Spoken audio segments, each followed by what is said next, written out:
1773 का regulating act, Bengal का governor का पोस्ट चेंज हो गया, बंगाल का गवर्नर जनरल बन गया। बम्बई और मद्रास के गवर्नर बंगाल के गवर्नर जनरल के अधीन हो गए। 1774 में कलकत्ता में सुप्रीम कोर्ट की स्थापना हुई। 1+3 का फॉर्मूला था। पहले मुख्य न्यायाधीश एलिजा इम्प्रे थे। बंगाल का गवर्नर जनरल कार्यकारिणी में 4 मेंबर शामिल हो गए। ब्रिटिश के पीएम लॉर्ड नॉर्थ हो गए। फिर 1784 का पिट्स इंडिया एक्ट आता है। पीएम उसमें विलियम पिट था। ईस्ट इंडिया कंपनी का जो कार्य का पृथक्करण हो गया। राजनीतिक कार्य के लिए बोर्ड ऑफ कंट्रोल, व्यापारिक कार्य के लिए बोर्ड ऑफ डायरेक्ट यानी बीओसी और बीओडी का स्थापना हो गया। बीओसी और बीओडी का जो अंत 1858 के गवर्नमेंट ऑफ इंडिया एक्ट के अधीन हो गया। फिर 1813 के चार्टर एक्ट आता है, यानी ईस्ट इंडिया कंपनी का व्यापारिक एक अधिकार को समाप्त कर दिया गया, चाय और चीन को छोड़कर, और पवित्र खंड की नीति को अपनाया गया था, जिसमें भारत में ईसाई धर्म के प्रचार के लिए ईसाई मिशनरी का अनुमति मिल गया था।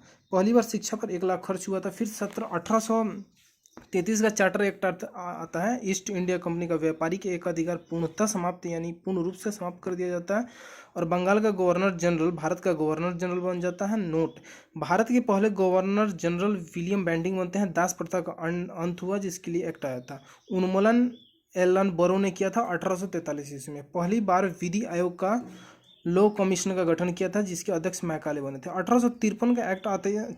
1853 का चार्टर एक्ट आता है, जिसमें सिविल सेवा के लिए खुली प्रतियोगिता आती है। अंतिम चार्टर एक्ट था ये। भारत में पहली बार विधानमंडल की बात कही, लेजिस्लेटिव काउंसिल की बात कही गई थी। फिर 1857 की क्रांति होती है। फिर 1858 का भारत शासन गवर्नमेंट ऑफ इंडिया आता है। 1858 का ईस्ट इंडिया कंपनी का शासन को समाप्त कर दिया जाता है। भारत पर सामान प्रत्यक्ष रूप से ब्रिटिश क्राउन करेगी।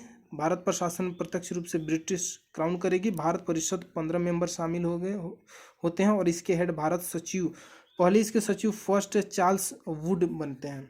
भारत का गवर्नर जनरल भारत का वायसराय कैनिंग था। भारत का जो गवर्नर जनरल था अब क्या बन गया, भारत का वायसराय बन गया था। भारत का वायसराय बन गया था। उसमें कौन बना था, कैनिंग बना था। भारत का फर्स्ट वायसराय कैनिंग बना था। महारानी विक्टोरिया का घोषणा पत्र कैनिंग ने पढ़ा था। 1 नवंबर 1958 को इलाहाबाद में पढ़ा था। भारत में सेना की समीक्षा के लिए पील कमीशन का गठन किया गया था। बोर्ड ऑफ डायरेक्ट और बोर्ड ऑफ कंट्रोल का अंत कर दिया गया था। मुगल सम्राट उसमें अंतिम मुगल सम्राट बहादुर शाह जफर आते हैं। फिर 1861 का गवर्नमेंट ऑफ इंडिया एक्ट आता है, जिसमें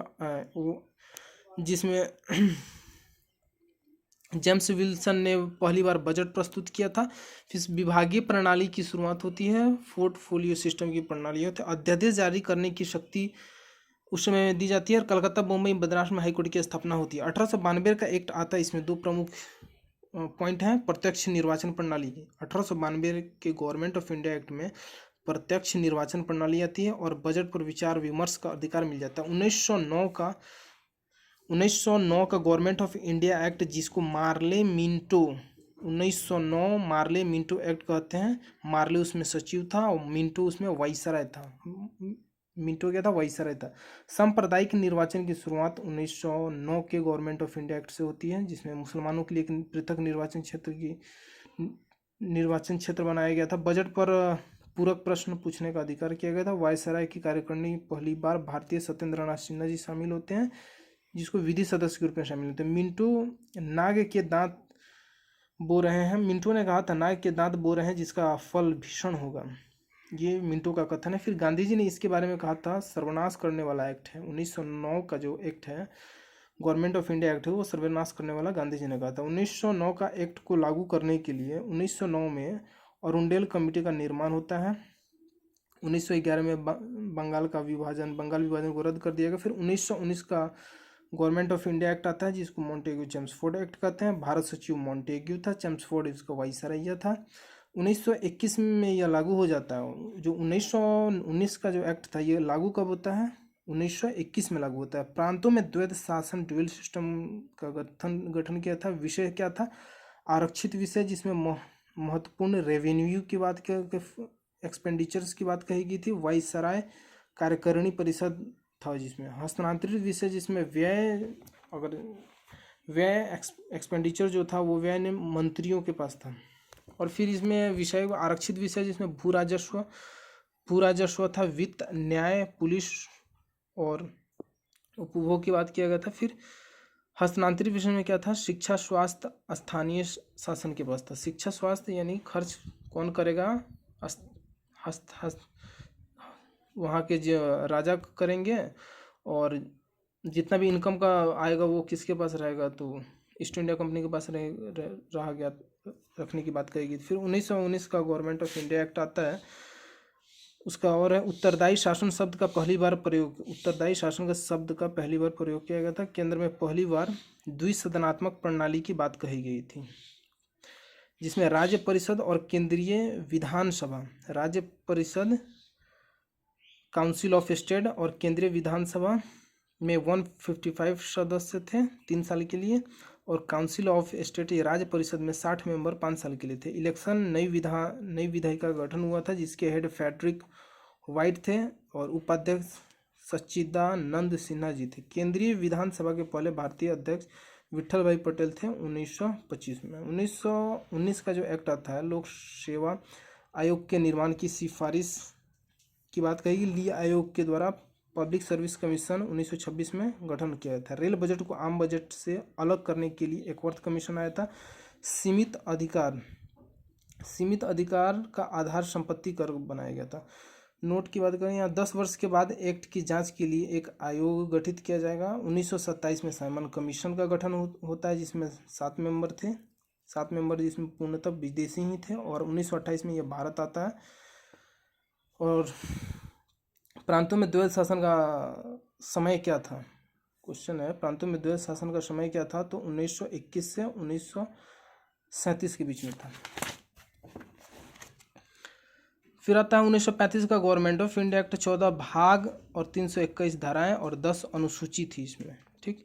प्रांतों में द्वैध शासन समाप्त कर दिया गया था, केंद्र में द्वैध शासन की स्थापना की गई थी, और अखिल भारतीय महासंघ का निर्माण किया गया था। कभी नहीं बन पाया, लेकिन अवशिष्ट शक्तियाँ केंद्र में गवर्नर जनरल के पास होगी। प्रांतीय स्वायत्तता स्थापित किया गया था, प्रस्तावना विहीन एक्ट था ये, और सेंट्रल बैंक की स्थापना हुआ था। यंग हिल्टन कमीशन, शाही आयोग जिसको कहते हैं, 1934 के एक्ट से 1 अप्रैल 1935 में आरबीआई की स्थापना होती है। फर्स्ट गवर्नर अश्विनी स्मिथ और फर्स्ट भारतीय गवर्नर सी.डी. देशमुख थे। वर्तमान में शक्तिकांत दास हैं 25वें नंबर के। फेडरल कोर्ट की स्थापना होती है 1937 में, और फर्स्ट मुख्य न्यायाधीश सर मोरेस ग्वेर थे। एक्ट लागू 1 अप्रैल 1937 में लागू होता है। वर्मा को भारत से अलग कर दिया गया था, जिसको अभी वर्तमान में म्यांमार कहते हैं।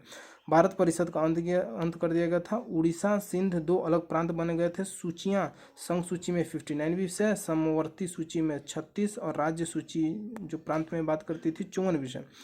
1937 का जो चुनाव हुआ था, 11 ब्रिटिश प्रांत, 5 प्रांत कांग्रेस को बहुमत मिली, और बिहार संयुक्त प्रांत, मध्य प्रदेश प्रांत को अभी वर्तमान में मध्य प्रदेश कहते हैं, उड़ीसा और मद्रास था, जिसमें 10% जनसंख्या मतदान किया था।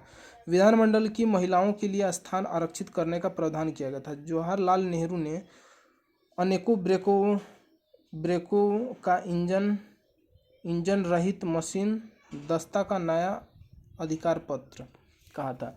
सेकेंड वर्ल्ड वार हो जाती है। सेकेंड वर्ल्ड वार 1939 से 45 के बीच में होती है। 1934 में मानवेंद्र नाथ रॉय पहली बार संविधान सभा के बारे में बात करते हैं, और इंग्लैंड और प्लस यूएसए मित्र देश बनते हैं। 1942 में क्रिप्स मिशन युद्ध के पश्चात भारत में संविधान सभा का गठन किया जाएगा, कहता है। वायसराय लीन लिथुगो था। क्रिप्स मिशन के समय वायसराय लीन लिथुगो था। गांधी पोस्ट डेटेड चेक कहते हैं, दिवालिया वाला बैंक, और भविष्य में मतलब पोस्ट डेटेड चेक कहते हैं महात्मा गांधी। वहीं सेकेंड वर्ल्ड वार जो आता है 1939 से 45 के बीच में आता है, और मित्र देश यूएसए यूके था, जिसमें इंग्लैंड यूएसए और फ्रांस था, और धुरी देश में जापान और जर्मनी थे। कैबिनेट मिशन आती है 24 मार्च 1946 में। संविधान सभा का गठन होता है। अलग देश की मांग को अस्वीकार कर दिया जाता है। पीएम लेबर पार्टी से थे एटली, और 3 सदस्य पैंथिक लॉरेंस अलेक्जेंडर और स्टोफर्ड क्रिप्स थे। एक सदस्य 10 लाख की जनसंख्या पर 338.9 करोड़ कुल जनसंख्या थी उस समय। कुल सदस्य 389 थे, जिसमें 389 में 296 इसमें दो भाग में बट जाते हैं। 292 11 ब्रिटिश भारतीय प्रांत और 4 चीफ कमिश्नरी क्षेत्र, जिसमें अजमेर, मेवाड़, दिल्ली, कुर्ग, बलूचिस्तान थे। अप्रत्यक्ष चुनाव होती है, एकल संक्रमणीय मत STV पद्धति जिसको कहते हैं। और 93 जो था देसी रियासत राजा मनोनीत करेगा।